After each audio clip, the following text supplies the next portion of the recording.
welcome out to another episode of the Successful Businesswomen podcast. You are tuning into our new video series for Inspire. Today, we are talking all things Inspire. Tickets will be released soon on our Successful Businesswomen website, and this meeting will be held September the 24th.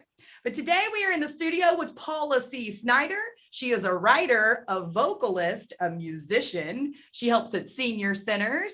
She's also a soon-to-be author and missing something. She's a woman of many talents, right? Yeah, I call myself a functional artist in that I create things that you can use. Yes, very creative-minded brand. But this is a short show, so we want to talk a little bit about Inspire, right? Paula's in the studio today because she is interested in being a keynote speaker. This is actually one of her many talents. Paula has been a Toastmaster for a very long time, and she created a new program called Ignite Your Creative Genius, right? Ignite Your Hidden Creative Genius. Yes. I absolutely love that. I'm a creative mindset person myself. I like to create an environment in the Successful Businesswomen where you can share your ideas and you can grow your creativity as well. So it's really nice to have a fellow sister creator in the studio with me today. Thank you. Excellent. So let's get right on into it. The people want to know, what is it that you would talk about at Inspire if you were chosen? Well, there are a couple of different things. If I were going with the inspirational Ignite Your Hidden Creative Genius, it would be about using our own creativity, the little sparks that we have in there that we don't know we have. It's a way of finding those sparks, using them to solve problems, to get through everyday boring days or whatever it is, and to feel inspired enough to keep going. We all go through changes. There are things that happen that we can't control. It's what we do about them that matters.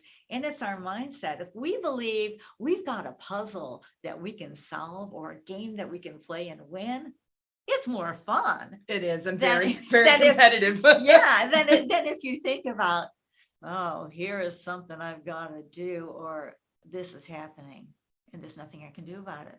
But you can always find that bright spot. You can always find a direction to move in. Sure.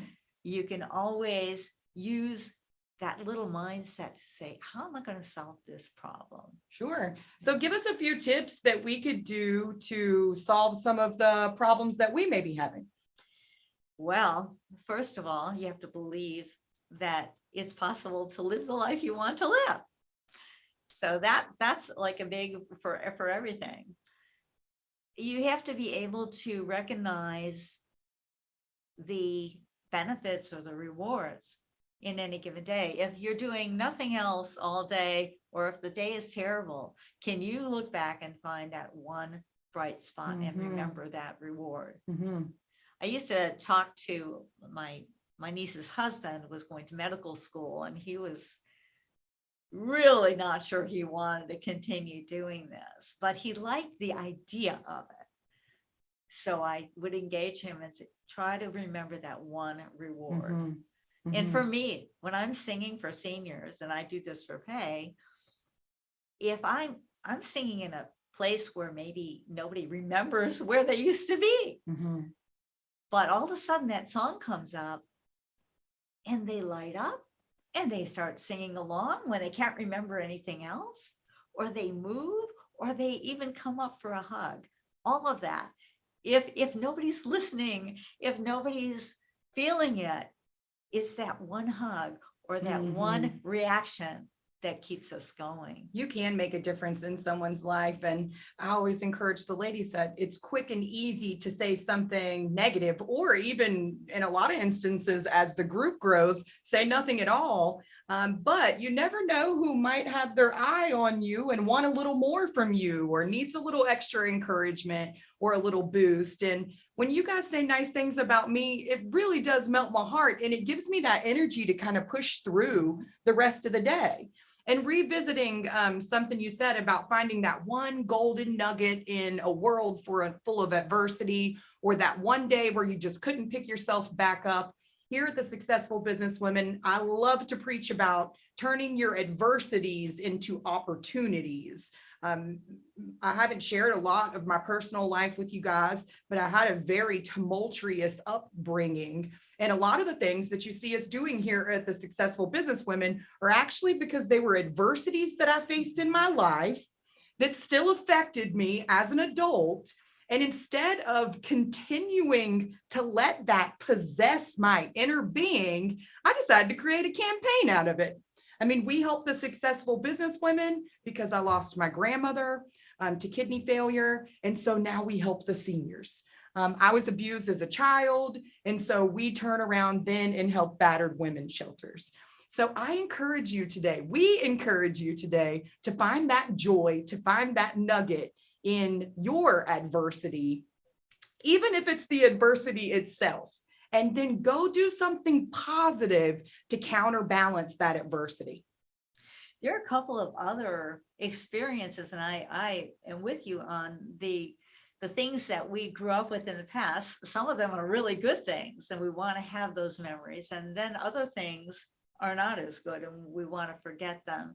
And certainly our upbringing has influenced who we have become. And to get past that, it's taken me a long time to get past how I felt as a young person. But through the years, as I got to do things, as I let myself do things that I had successes with, I became better at work, for instance, having a work ethic that would get people to call me back and invite me again, clients who will repeat business, right? Or even jobs that would give me a written reference, because if you're having a bad day, to look at that written reference to say, well, somebody did believe in me, that helps. I also did a lot of crazy things, and I probably got half of where I am by being gutsy and going out and asking for what I want. A little spicy. Asking for what you want. So I am someone who loves cold calling and loves building those relationships. And I'm not afraid of going out and doing that. So these are little things that I've talked about. Remembering our why. Having the creativity, okay? Believing in yourself enough to go ask for what you want. Sure. And my experiences as an entrepreneur, to be able to understand our own niche and take it somewhere else. You're not always limited where you are. Well, we're certainly lucky to have your experience in the studio today. If you were to give the younger generation one piece of advice, what would that be? Listen to yourself, understand yourself, and stick with what you want to do. We have to get along with other people, but don't let other people drive you down and take away your joy and your spark. Sure. Well, we appreciate you coming out for our video series on Inspire. I know that you love to have coffee and lunch and dinners, and you love to make new connections in the Successful Businesswomen and outside of the Successful Businesswomen. If people are interested in getting in contact with you or visiting your website, how do we reach you? As a speaker, paulacsnyder.com. Okay, perfect.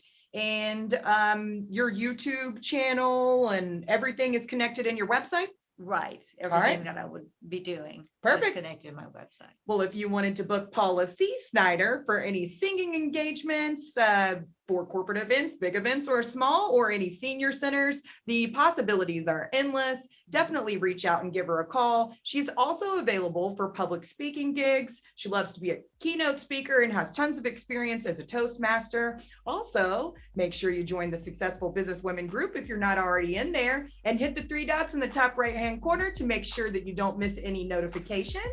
Tickets for Inspire will be releasing soon on our new Successful Business website, Successful Businesswomen website. Stay tuned because we have more tea for you next week. You never know who we'll have on the show. Stay tuned.